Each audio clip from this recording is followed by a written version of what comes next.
Why hello there! Since you folks seem to quite enjoy the last video I made about old miniature collecting, I thought I'd give you something tangentially related. One thing you can do if you are a glutton for punishment is to try and collect an army for Warhammer 40,000 made of miniatures that are nearly as old as you are.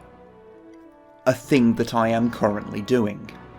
So my old army built for the modern game is a Lamenter's army made from Rogue Trader miniatures. It's not fully authentic to the time, since I'll occasionally use a modern part here and there if I need to, and I did end up going with modern base sizes for things, but I try to keep everything as 1987 to 1989 as possible. This does mean that there are a lot of units that I just can't really use in the army unless I'm willing to scratch build something that fits the late 80s vibe, so, you know, no Stormhawks in this army for example. But sometimes, despite knowing how annoying it's going to be, you, and by you I mean me, will be arrested by this desire to have a unit that didn't have a model at the time. And the thing that burst into my head when I woke up at 3 AM and wouldn't leave until I'd done it this time was a faux Rogue Trader Smash Captain.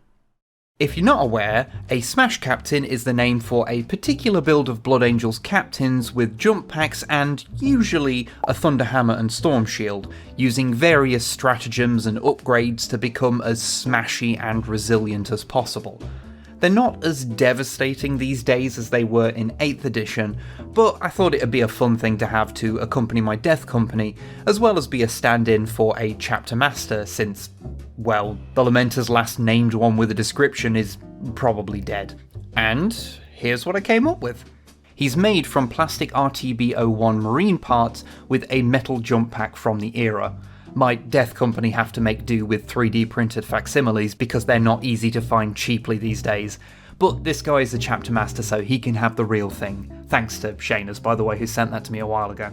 Since the Thunderhammer/Storm Shield combo didn't really exist on late 80s minis outside of Terminators, I decided to scratch build the Thunderhammer from bits of RTB01 sprue and the remnants of a bolt pistol in the hand of the Marine, with a guitar string cable leading to a little power pack on his arse. The shield is the one concession that I made on everything being from that particular era, since it's actually from the Bretonnian Knight kit from only a couple of decades ago, but it's a generic enough shield that I didn't really think it mattered.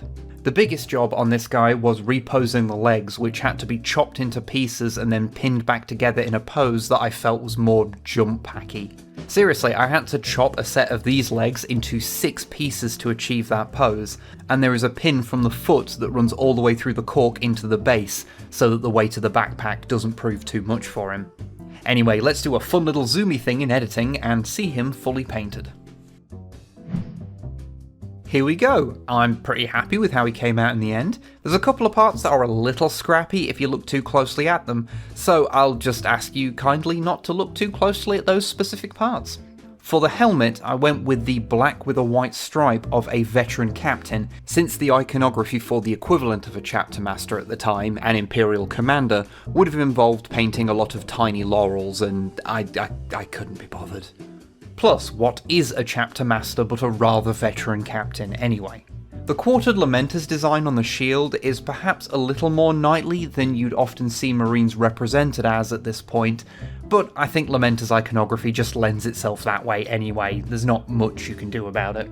Overall, I think it came together quite well as a faux Rogue Trader version of the unit, and I tried to adhere to the design foibles of the time, from the Thunderhammer being smaller compared to a modern version, to the model not being particularly ornate, as the few Space Marine leaders we see from that era don't really look that much different from their line troopers. Plus, I'm really happy with the leg reposing. I've never done a reposing job as big as this before, and when combined with the little bit of extra height from his basing, I think it makes him stand out suitably. Also, the helmet on the base came from a beaky that was melded with his torso in a really unnatural way, making that bit of him sort of unusable, so do not fear, no salvageable beakies were harmed in this basing. So, all in all, I consider this to be a successful little project. I've ended up with a completely unique model that can also cause a fair bit of mischief on the table. Although, knowing my luck now I've put all this time into him, he'll just whiff every melee that I get him into.